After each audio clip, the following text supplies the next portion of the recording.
Welcome, everybody, to Diversity, brought to you by the Confederation of Indian Industries and Avatar, the Power of Diversity.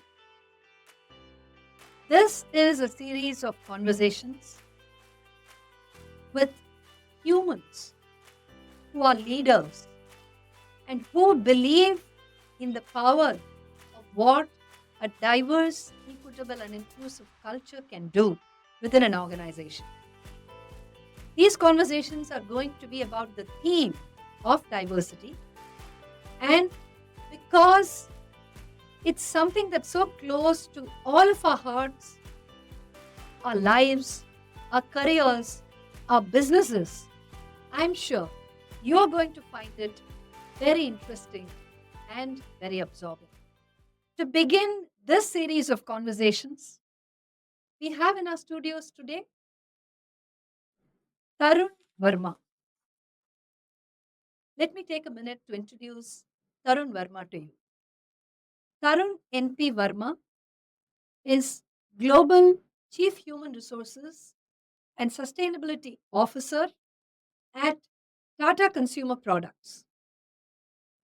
Tarun describes himself as son, father, husband, mechanical engineer by qualification, HR leader by profession, and a proud Indian.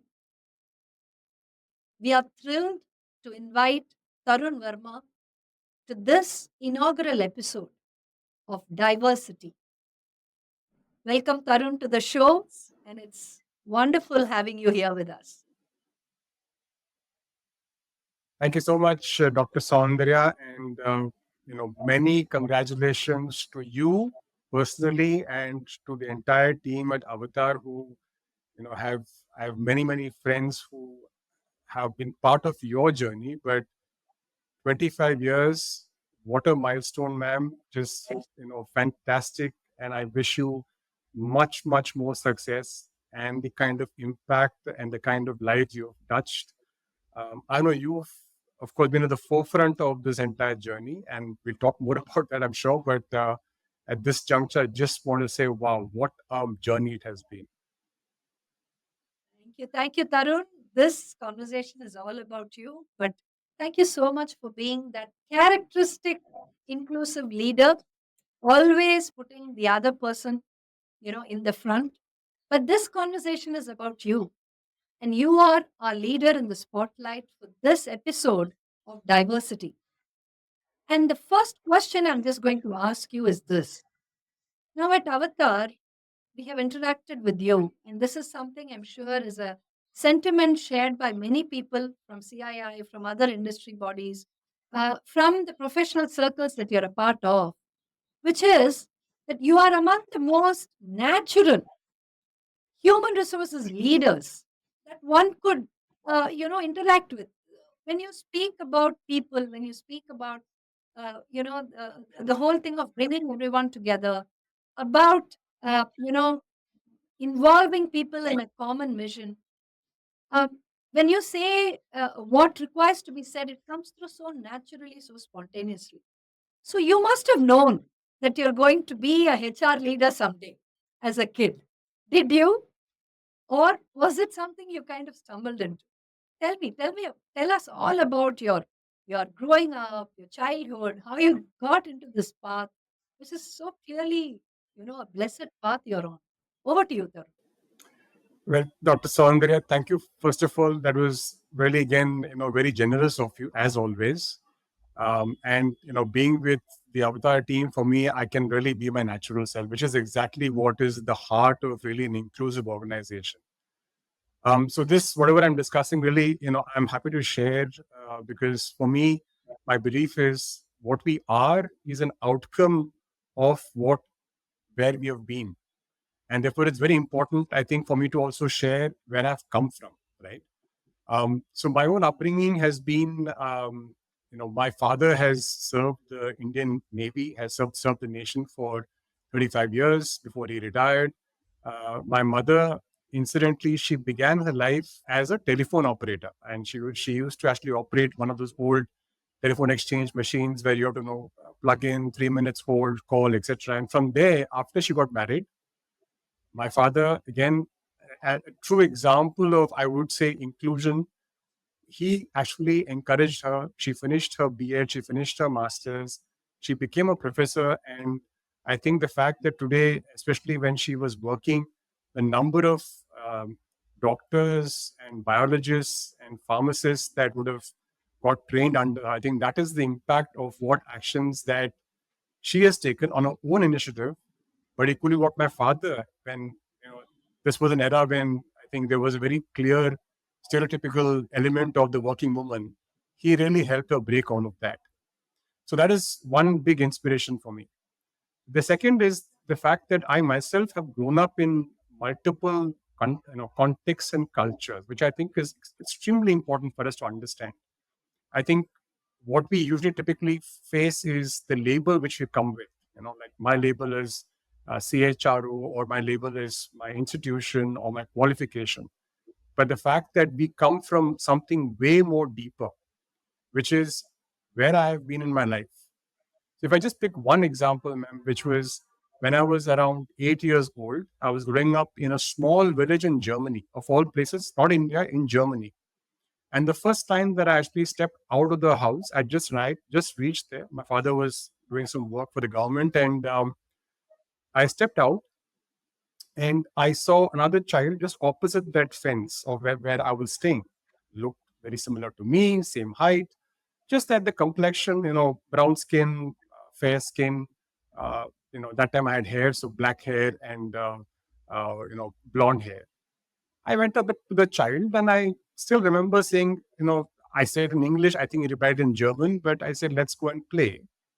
And for some reason, that child came close to me and the child spat on my face, man. And I was initially, as any 8-year-old child would be, I was shocked. I didn't know what to respond. I didn't know how to react. Um, I, of course, promptly ran inside. Um, my mother seemed to, I don't know, in all her wisdom, seemed to have understood what happened. And if I were to just cut to just 2 days afterwards, the two mothers met, and yeah, a German mother and an Indian mother had a conversation. And after that, what happened was essentially the element of cross cultural interpretation between two children, but their biases of where they're grown up was playing out. And here was a child in a developed nation looking at somebody who's come from the land of snake charmers. And this is what he had read until then. And it was only when the mothers had that conversation and they really formed a bond, they realized that we've got many, um, bridges to form, first of all. If I cut to 1 year after that, we were just best of friends. She was also a teacher. My mother was also a teacher. Her husband was the local police station head. My father was in the Navy. So suddenly we found so many commonalities. And then we realized that really, if you find those commonalities, those bridges will evolve. So for me, the element of that lesson on appreciating diversity in a very harsh way, I must say, but the fact that the real bridge gets formed when you find that element of inclusion, that element of intersection, was a powerful, powerful lesson early on in life. I'll just pause at that, but that's where I come from. Tarun, first of all, let me just appreciate you for just being so vulnerable to share something like that. I mean, I can imagine when you're recounting it, you're probably reliving that moment, and you're going through the same thing again. But for the benefit of our viewers, passionate people who are looking at how to create the culture, the empowering culture of diversity within their workplaces, members of CII, friends of Avatar. I think what you said just now was so powerful, and I thank you for having shared that. And I think that really is the starting point of this conversation, because diversity is tough, inclusion is tough. It's not something that you can just speak about and magically it happens, or It's not about, making everybody so evolved that everyone sees that same picture. It's about doing the small things which make everyone feel respected and included, but at the same time, doing the big things which involve making corrections to whatever history has already, created as challenges. So the workplace, is really at a very interesting juncture today. Uh, Whether you look at it from an Indian perspective or even an international perspective, in that the workplace is the microcosm where all of these, sort of forces come into play. And that's where moments of truth happen all the time. Because that's where you get to actually, see when the rubber hits the road, when, whatever we speak about diversity or inclusion, does that actually happen?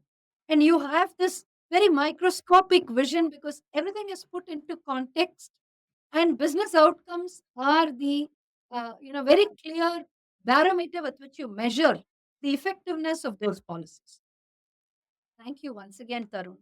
And I just have to go back to a couple of your previous assignments. Right now, of course, you are the CHRO and sustainability lead for Tata Consumer. But in a few of your earlier organizations, you have really been at the forefront of defining DEI for your company, of actually picking and choosing what actions the company would take, whether it is by way of a policy that you put together, or it's by way of agreeing to be part of a larger movement. You have made those choices. That While of course the beginning of it lies in this big incident, which would have definitely left an indelible mark on your mind and your psyche. I want to ask you: is it very complicated to to make diversity and inclusion come alive in the organizations that you've done, wherever you've made it happen? So it's a fascinating question, ma'am, and I want to take it in two parts. The first part is that diversity per se is not complicated. It is all around us, right? I mean, it's something which is, I would say, a bit like common sense, right? Common sense is not as common, and that to me is exactly what diversity is. It is all around us. The world is 50-50 in terms of gender. We have various forms of ethnicity. It's all there. And I think, with mathematics and statistics, you can pretty much prove how diverse you are, whichever way. And ultimately, you know how statistics is. You can bend it to make it say what it, should say. The part I find fascinating, I mean, I've maintained this throughout, and you probably heard me also whenever we have, come to the Avatar Awards as well, is that the inclusion part is the one that I find extremely intriguing and truly, truly challenging, because that is where your intent comes through, right? And to me, the journey of creating a diverse organization is tough. I won't say it's not. In my experience across organizations, it has always been tough. Even now, I maintain that there are some, fixated mindsets around this. And to me, breaking that mindset is part of my job, right? I mean, if it was easy, I don't think I would be doing it. So I like to do the tough challenges, and therefore I pick it up. But the part I find extremely fascinating is the element of inclusion, because it is where people's minds have to be opened up. And if that is the place, I think, the last frontier, where if you can really unblock some of those mindsets, if you can really unlock the hidden intent that people have, if you were to have more clarifying conversations, right? That is the part I think is the space that we really have to do a lot more work on, and truly extremely challenging at this point of time. And in this current context, ma'am, where the world is going through, even more so. Yeah, absolutely. I couldn't agree with you more on this, Tarun. And I have a question right here. So, you have been at the forefront of leading the people function for very large organizations, thousands of people. And, obviously, very, very different functions, and they're coming together. And the challenge you speak about, from an inclusion standpoint is very real. It's right there in front of us. Now, my question is this: in the workplace, inclusion is almost part of the JD for everybody. If you are not inclusive, you're not going to possibly be able to do your work properly. You're not going to be able to, work with multiple teams and all that. So my question is this: should we even today have to actually teach people that you have to be inclusive? You have to, leverage the learnings from another team, or if you have to do a project together, or if you have to work towards common outcomes, you have to be inclusive. Isn't Shouldn't that be a no-brainer by now, Tarun? Ma'am, what you're saying is, ideally, yes. Um, but if I would have just rely on my own experience, the answer is we are still on that journey. And I'll maintain a very optimistic outlook. The answer is the world has changed, at least in the last quarter of a century. I have been, in the corporate world. There has been a sea change. But that said, am I pleased with where I am? No, I'm not.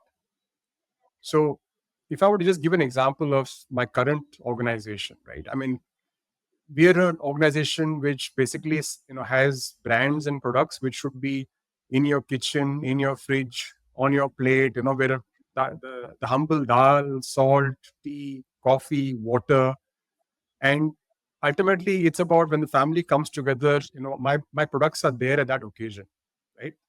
Same thing if you're at a workplace, we come together.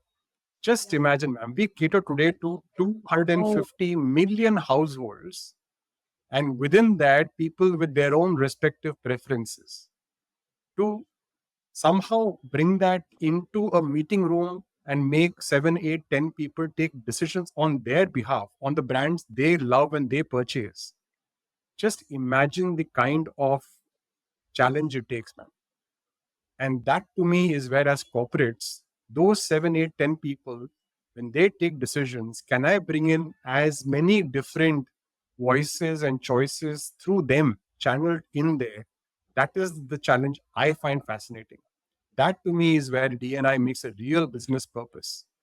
And therefore, if and those 7, 8, 10 people can be as yes. diverse, but equally. It's not just a seat at the table, ma'am. What I find, interesting is people are still talking about, do I have a seat at the table, being a man, woman, etc. The point Yeah. is not that. The point is you've already earned your seat. The question is, are you using your voice at that seat and making sure that those voices are being heard? That to me, ma'am, is the real corporate challenge. Yeah. And when you describe that so articulately, characteristically so, I was just imagining the inordinate responsibility of those 7 or 8 people, which means that diversity, equity, and inclusion is truly a leadership sport. It is truly something that leaders, engage in, and leaders are created by how diverse, how comfortable they are with diversity, how inclusive they are in every aspect. For instance, have always the interactions with you, they're filled with so much of respect, so much of trust in the knowledge that people from Avatar or other similar experts bring, and that's always there. And those are certain qualities or ways in which inclusion actually gets demonstrated. And here's my next question to you. So inclusion, they say, like how they talk about, Chennai is a city, but Madras is an emotion. In much the same way, uh, diversity is a fact, but inclusion is a feeling. It's how somebody makes you feel. It's about how, you are in an organization and you instantly feel that your place is there, you belong there, people want you there. They are signaling that they are happy to have you there. That's that's so much of fuzzy logic, isn't it, Tarun?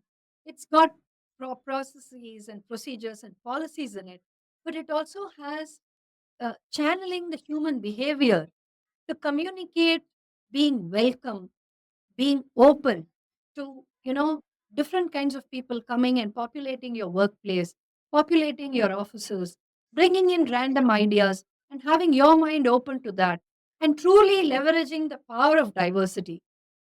How have you done that? Can you share some anecdotes or experiences of how you've made this chemistry actually work? So, ma'am, I think it's to quote your own. You said leadership is this is a leadership sport. I mean, it's almost an art form now, right? And if I may just take an example from my previous organization, I have tremendous respect for Shell. Just the amount of emphasis that has been laid. It is no surprise today to just see the kind of organization, the leadership, the diversity at the top management, the power of its culture, right? And that is to me a true testament. It has not happened overnight. It has happened over years and years.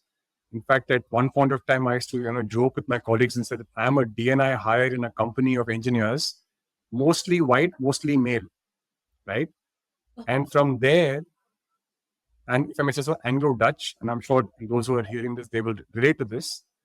But from there to become the organization that it has, and the business case of having to go through a very painful transition from being a company just primarily a oil and gas company to a company that has been investing ahead of the curve on energy for the future.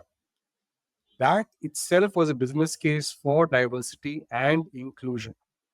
The fact that any conversation would start with a movement on safety, which was essentially about care for the individuals, and would usually end with a check-in. If somebody in the room has not spoken, you would at least check in saying, Dr. Saundarya, you may have a point of view on this. Would you like to comment on that? Nobody would leave that room without having heard everybody's voices.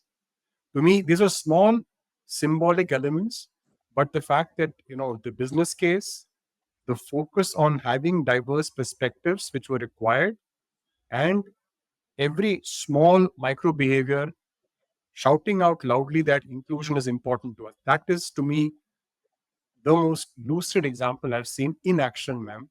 And today, I think colleagues in the company can give you even more details of what they have gone through. But that's what I would definitely share. When you were describing, it struck me that in order to reach that beautiful, let me use the word utopia of uh, a workplace culture which has great diversity in the form of representation and inclusion in the form of that ability to harness uh, first of all everybody's ideas and views, but also to make them feel good about sharing, good about being part of that meeting, feeling seen and heard. That seems to be, to me, in equal measures, by design and by luck. I mean, for an organization to actually attract good human beings who really believe in the power of inclusion and to place them at powerful positions, place them in decision making roles where they are able to shape and nurture the culture of the organization. I think it seems to me that while yes, it can be because of all the processes that the company follows in hiring people of a certain caliber and so on, it also seems to me that it could be just sheer luck that the company has attracted such good people, while at the same time the company also provides the same kind of a comparative element of telling the individual that you do whatever you are here to do and you have my full support. So which do you think should be more focused on? Do you think it's the individual and the contribution of the leader, like you said, being inclusion being a leadership sport, to creating this culture, or is it the carefully chosen policies, practices, organizational culture of the company? Maybe what the founder had, by way of vision. I mean, for instance, the Tata Group is just such an iconic group when it comes to looking at all of these things. So, what is it? Is it design, or is it luck? What makes this thing happen? So again, another fascinating question, ma'am. And I would have to be very clear in my response that every organization, I believe, is born with the intent of doing some form of good of touching lives. I don't think anybody comes saying that I will come here and start doing value, destruction, etc., or do immoral work, etc. I think that's the kind of corporates that we work for. My own group, True. I would say, is a representation of the fact that the organization has carried on this culture and this legacy of believing in the greater good. Very clearly, the fact that society is your biggest stakeholder itself is a huge statement. But those are all elements that permeate into our policies, processes, and it creates the condition for people to behave and express themselves in a certain manner. So to me, those conditions are what the organization can create. But Yeah. I've also seen examples where leadership can either make or break those elements. And therefore, for me, it's a bit of a Hobson's choice out here, but it is both. But I slightly lean towards the element of the choice of leaders, because the shadows that they cast are extremely important, and the choices they make, the conduct that people watch, that to me, an organization like ours has been for 155 years. But what will take us forward, that responsibility is on me and leaders like myself. And that to me is the beauty of that, at that intersection is very kind of large. But I will slightly tend towards leadership as being critical in this space.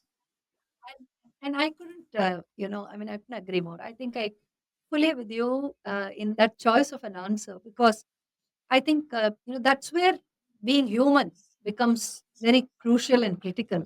And that's where the sense of what you have within your control and your power to do to make a difference kind of really emerges. So, yeah, great. Tarun, I'm going to go into your chosen theme for this conversation, which is about mergers and acquisitions. And I mean, if at all there was a true, challenge for DEI, for the function itself, to really kind of prove its validity, to prove its relevance in today's world, it would be, during the time of when a merger and or acquisition happens. And what has been your experience? How have you, have you've had a lot of this experience in your own professional career. How do you do this? Do you kind of, have you had a situation of assessing the cultures of the merging organizations? Have you been able to do things which would enable a multicultural, multi generational talent, from both sides of the of the picture to kind of come together cohesively? And what are the issues there? Why don't you share some light on that? Sure, ma'am. And thank you for putting that in context. So let me first just just the word you used, merger and acquisition, ma'am. I am petrified very often of even looking at that word. So very often I have to work back with my team and say, let's use the term integration. Yeah, because M&A is a financial term. In fact, probably the word merger sounds a little less threatening than acquisition. And I've Yes. heard this so many times told in my face.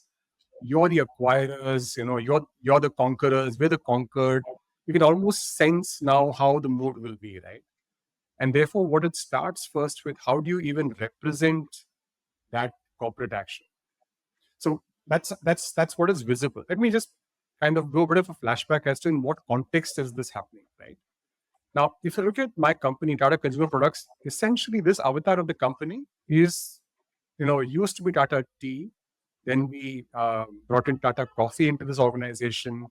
We had, in fact, one of the first, the late Mr. Ratan Tata's first global aspirations, a small company acquiring a larger company, which was a Tetley Wow. acquisition in the early 2000s, right? These are all fantastic examples of an organization which is essentially a small Indian company acquiring a large British company. And now you can start feeling the difference in terms of the process, systems harmonization, cultural integration, and now we're doing a very cross-cultural organization. Past 20 odd years, we were running a global organization, but even the name of the company was Tata Global Beverages. And then in the middle of COVID, of all things, in April of 2020, actually, the board and the chairman chose to create this new sector called Tata Consumer Products. And to me, that itself has so many elements of diversity and inclusion in the name itself. Because A, it's a Tata company, which itself, has an element of trust and respect that you have to live up to. And it's a consumer products company and it's a public limited company. So you have to abide by the highest elements of quality standards and corporate governance. Now, even in this case, I go back to the point that consumer is a gender agnostic term. It could be he, she, them, right?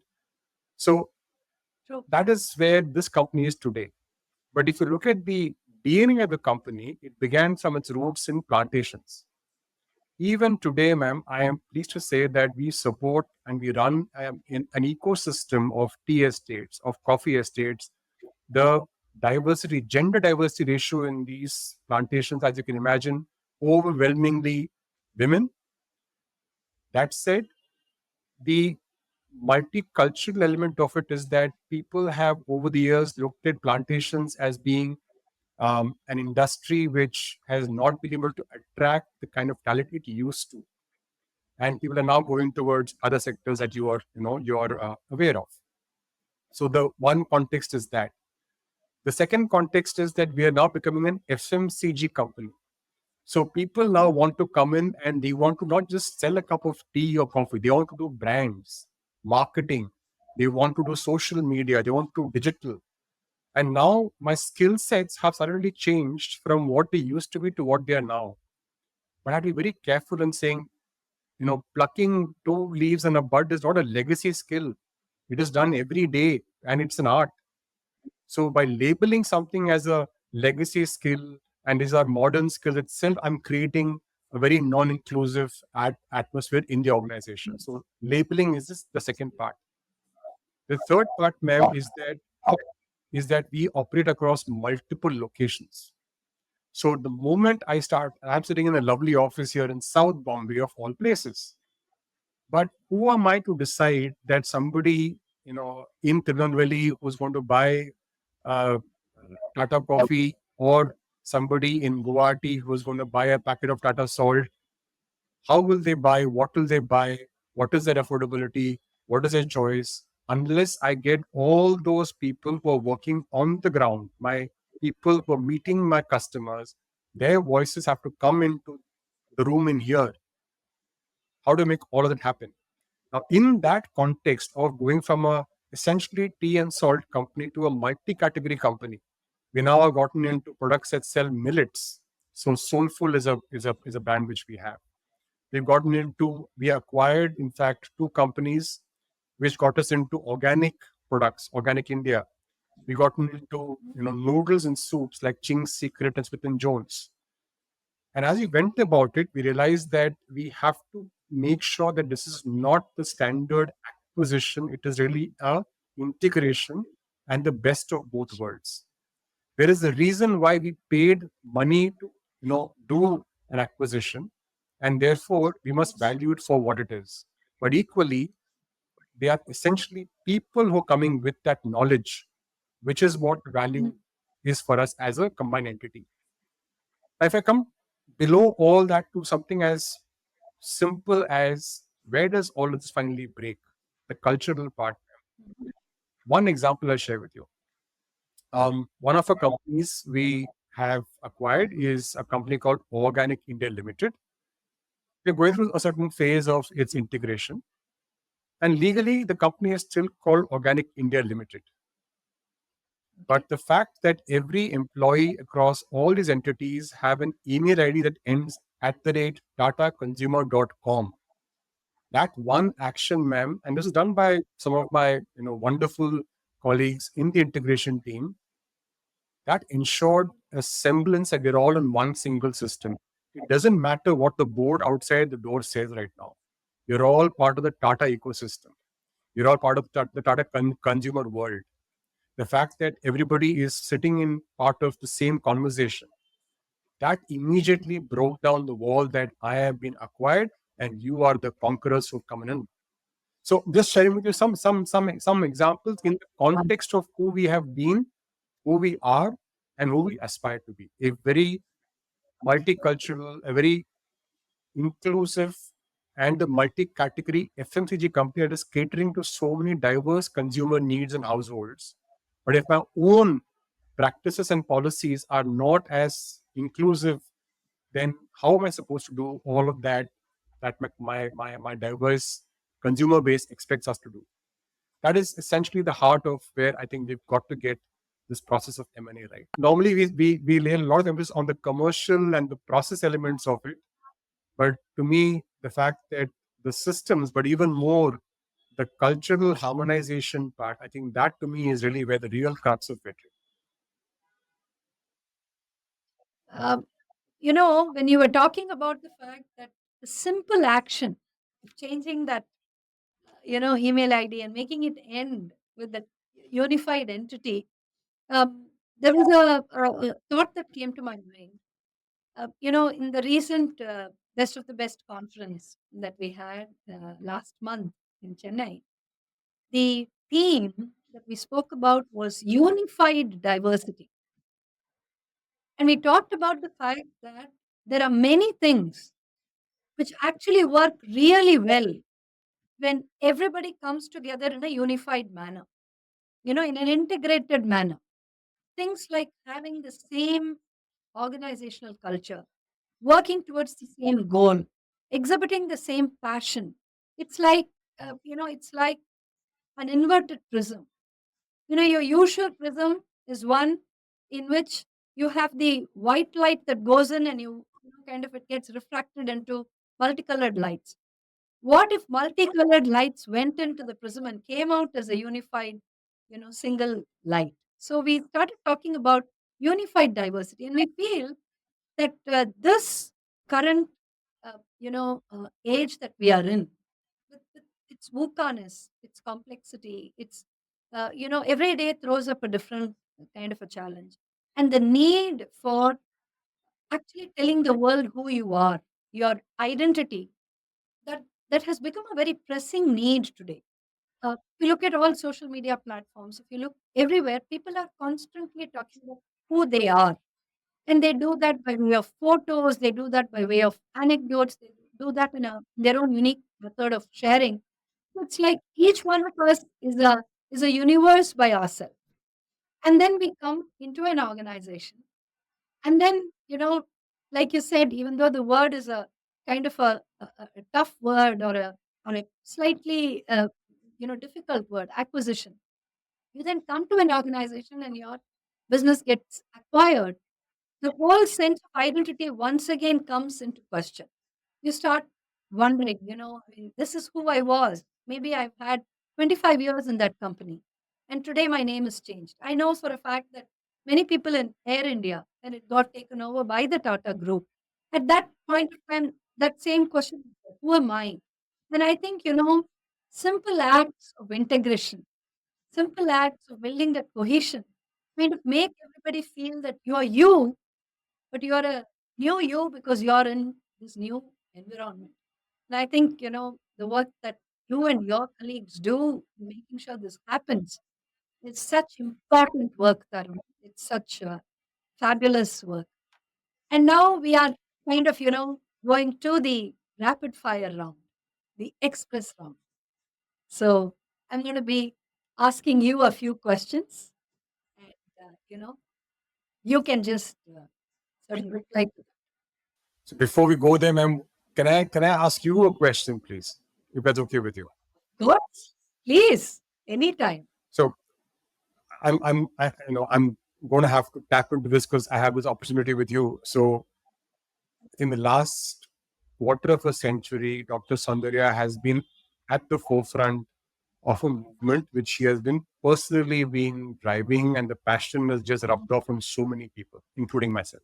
So I think it's only worthwhile for those who are listening to us to really hear from you what have been your insights, your learnings. I mean, you've been through a number of these conversations, struggles, challenges. You've had believers, you've had non believers. What have been your insights, ma'am? Thank you, Tarun, and thanks for turning the spotlight, back to me. And I'll do my best to kind of, respond to that. Well, this is an age of diversity.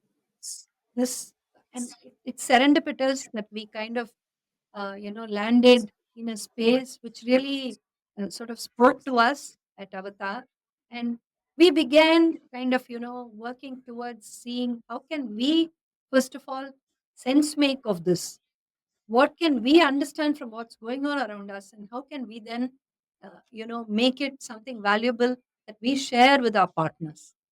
I think the beginning of Avatar lay at providing opportunities for women who, despite probably being in a comfortable socio-economic situation, still were underprivileged in a lack of identity. So they had taken those breaks in careers, and they were lost. So for us to be able to give them an address, for us to be able to give them an identity, for us to tell them that, hey, you actually belong in the workplace, and you may have taken that short break because you were having your kid, or you were following an itinerant husband, or you were raising your boy and he was becoming a teenager or something, doesn't mean that you have lost it all. It just means that you were prioritizing in a way that's actually really good for any home, for any culture, for any community, for any country. And we want you back. We want you back in the workplace because you would have garnered such amazing skills during this break that you took. And that was the emotion we wanted organizations to mirror. So it was just that was the simple thought. But as we kind of, went deeper and deeper, and as you said, when you say quarter of a century, it seems very big. I mean, we were just saying 25 years and this and that. Probably the gravitas of it didn't come through it, but when you just said quarter of a century, it's like, wow. So, these 25 years have really told us that, it's just about making sure, you know, as individuals, are we really uh, going back and getting in touch with that divinity within us? you know because ultimately, when you talk about inclusion, when you talk about making sure that, everybody gets the same kind of space, everybody gets that same opportunity, everyone gets many opportunities, because some people actually need more opportunities than others, because they may be in situations which call for them to probably not be the kind of career optimized individual that, others are. So for them to be given those opportunities, for them to be truly included in the very real sense of the term, it means that you have to actually look at all of them and see something amazing in them, something divine in them.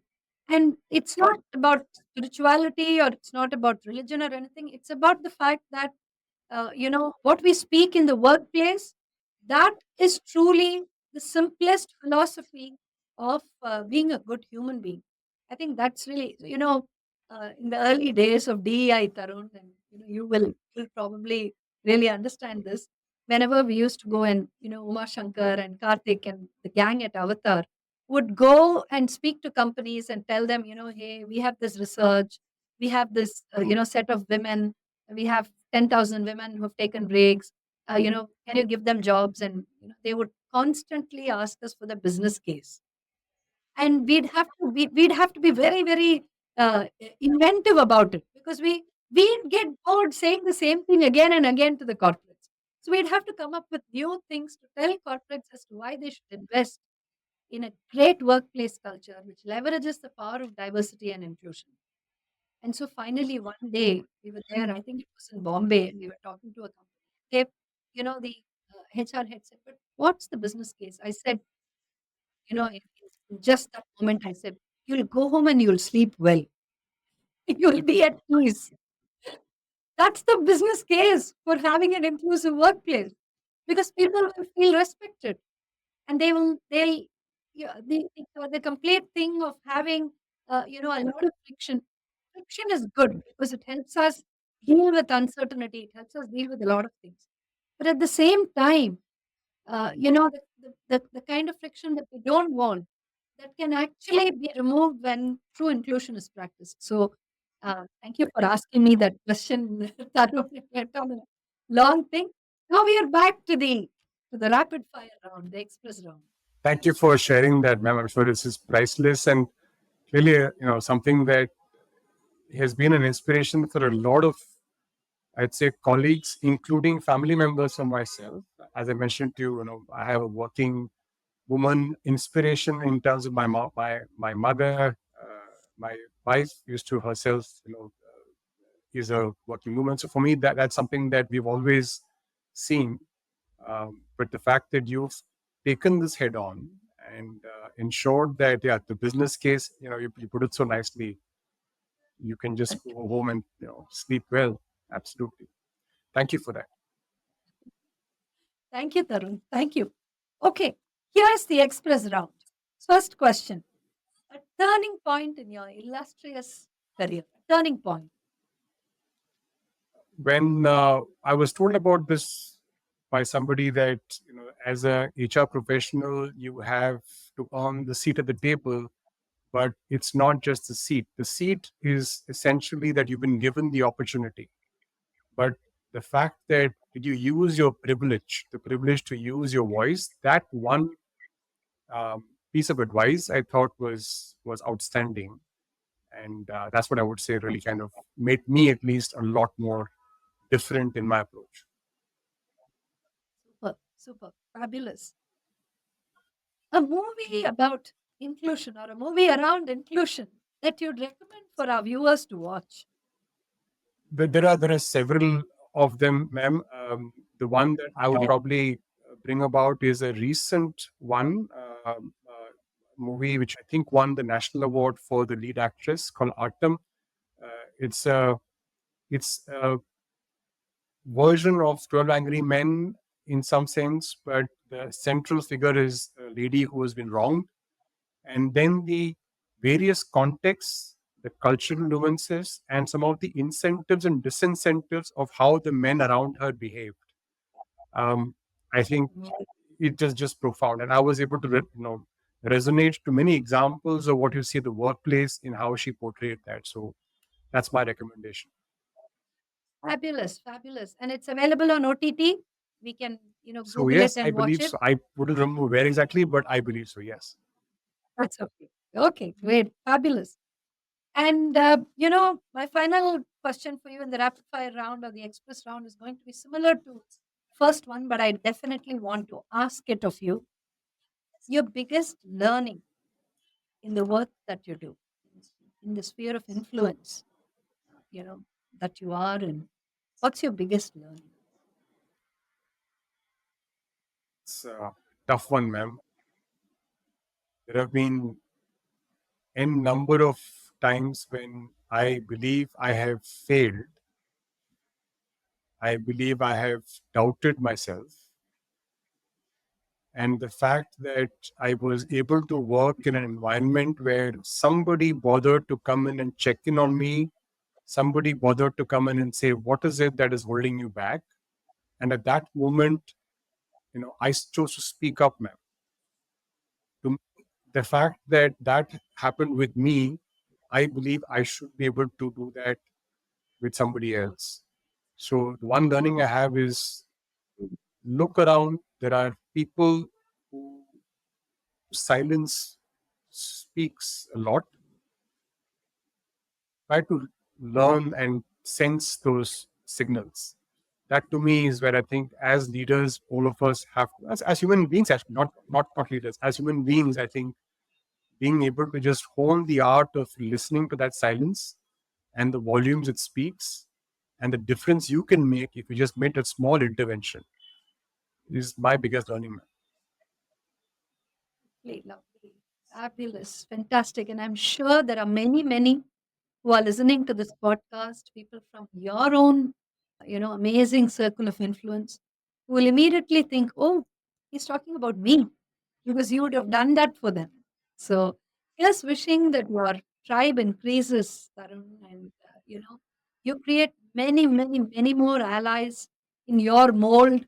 The kind of ally who's genuine, who's committed, who really believes in DI for the sake of what it can do to people and to businesses. And that that image that you painted of those 7 or 8 people in a room, who are taking decisions for thousands upon thousands of consumers, of employees who are outside, and the responsibility invested in them for being their best, most authentic, most inclusive, selves, is one that I will really take away from this conversation. So here's thanking you from the bottom of my heart, and also wishing you a wonderful 2025. Happy New Year to you, and Happy New Year to all our audience, to everybody who's watching this episode. The very best of wishes to you to have a fabulous, fantastic, inclusive year ahead. Tarun, over to you for your closing remarks. I just have to say again, ma'am, congratulations and thank you. All those who are listening and watching, I think the fact that Dr. Saundarya has been pretty much the person who's led with what you can say, real passion for a cause that I know I've seen her from many, many years, to be able to convert people, to be able to make mindsets change, and not just policies or processes, but mindsets change, to really make that, has been something that has been your inspiration, ma'am. And thank you for that. I think all those who today are watching, all those who have witnessed this first time can talk about it. I just want to also say that you have a fabulous team. I've always admired how you can take a team like this along with you. So my best wishes on this wonderful milestone, to you, Dr. Saundarya, and to the entire Avatar team, many of whom I know personally, and all of you, I won't take each of the names, but wishing each of you a wonderful, wonderful new year and many, many years ahead as well. Yeah. Thank you so much for this opportunity. Thank you. Thank you so much, Tarun. Folks, stay tuned for conversations around this. Diversity is the topic, and this series of podcasts is brought to you by CII, Confederation of Indian Industries, and powered by Avatar, the power of diversity. Thank you.